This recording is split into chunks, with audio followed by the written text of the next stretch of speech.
my name is Mitch Waite, and this is the first in a series of 4 programs where we're going to paint in acrylics. In this first program, I'm going to show you how to compose your pictures. Now, normally I like to paint in front of the subject, as I'm sure you do, but that's not always possible, and today we're in a studio and we're going to use photographs. So I'm going to show you how to take a photograph and choose the composition out of it that you most want to paint.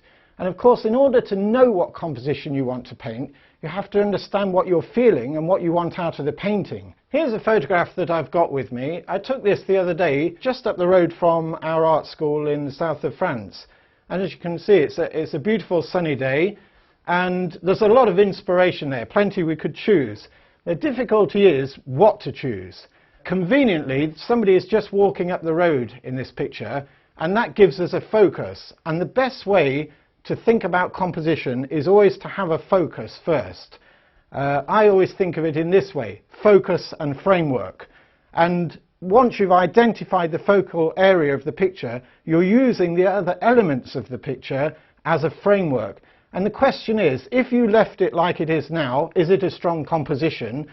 And does it really mean something? Do you feel something strongly when you look at it like that? Or if you use just a simple L-shaped cut-out piece of paper like this, can you strengthen that composition by cropping off areas? So if I, for example, crop this down, take away all of that and put that focal, that lady walking up the road with her dog, if I make that right up in that corner like that, quite strong, it makes quite a powerful composition. Or I could turn it this way and make it like that. Or I could turn it completely like that. There's many different ways to think about this composition. Let's try a couple of them and see what we think looks best. I've moved the photograph to one side now, and I'm ready to go straight on just with a piece of charcoal, and it has to be kept very simple. I'm not going to use a lot of time on this. Just pick a place for your subject. If, for example, we put the subject down here, then we would have the road coming down like this, coming down there, trees up on this side, the house over here somewhere, trees down this side. It doesn't need to be much more complicated than that.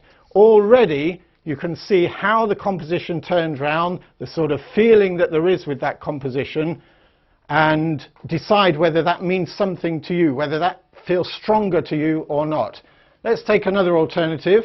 Let's put just as a completely sort of opposite thing. We'll put the lady walking up the road with her dog there, and make the road come all the way down here, maybe go off this side here, loads of trees there, and the house up here.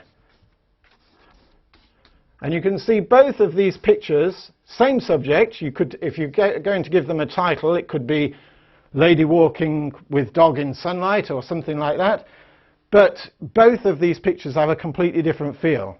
And there's no right or no wrong way to paint this or to compose this. It's up to you, and it's what you feel is right.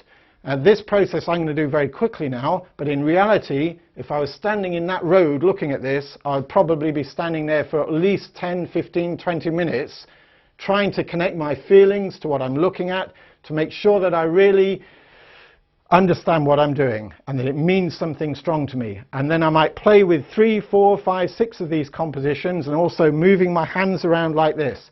Today in this studio we've just used the L shapes, we've cropped it down, and I'm going to pick one, and I'm going to pick this one. So there's our composition. Well, here we are then. I've got, in fact, I'm just working on primed paper. I've put a ground on here, a warm coloured ground, which gives me a sort of head start really on working with the right tones. And the first thing to think about now is the composition we've chosen. We've got to lay out onto this sheet that I've got ground. So on here I'm just going to put a little bit of white and raw sienna with quite a lot of water.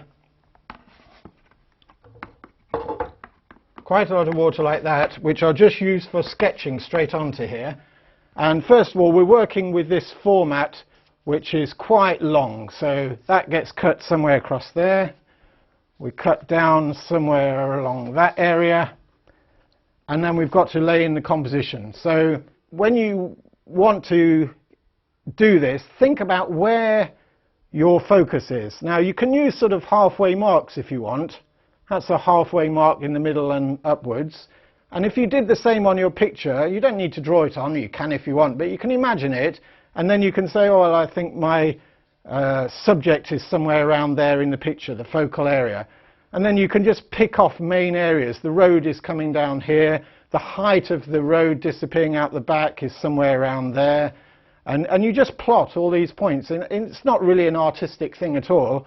It's just simply, it's quite mathematical really. You just got to keep a fairly logical head and just put all these points down. The height of the building is somewhere around there. The edge of the building, just left of centre, I would guess, somewhere around there.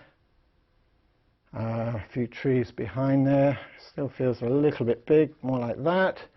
Down there to our subject, which is actually my neighbour walking her dog. These trees going off down this side, and then all of that is roughly the blue background. As soon as you've got that, you start composing with the rest of the colours. So that's just one last thing I would like to show you before we dive into that, and that is that the shadow from these trees coming down here is coming across the road there. And the reason why I'm mentioning that is because it's very important to think about how your eye travels around the picture. And in this case, we want our eye to travel round and arrive at this lady walking down the road with her little shadow there. And it doesn't matter where you start when you're doing this, you're working with composition. It doesn't matter about building layers, detail, which comes first. All you're doing is filling in blocks, areas which make this composition. So let's take a little bit of the background. We'll take some of this blue, add a bit of burnt sienna in, and basically blue, this cobalt blue and burnt sienna, basically they just make a grey, and you can either make it more warm by adding burnt sienna or more cool by adding more blue. And I'm using this with a touch of white to make this cool blue background here. The paints I'm using are interactive.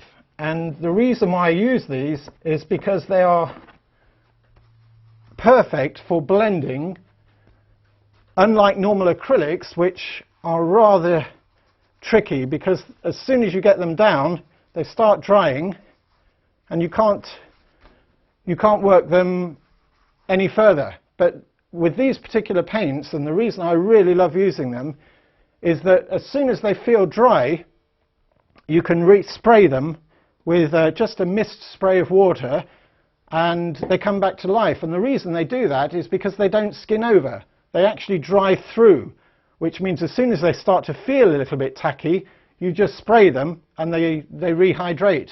So we've got a grey blue there, and we'll work round the picture this way.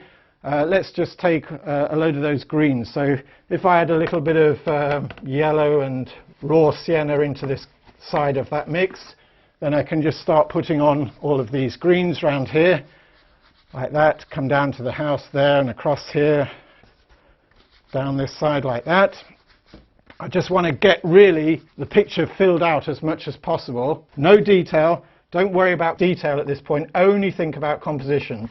Now I'm adding a bit of ultramarine and burnt umber to this mix, just to increase these darks down here.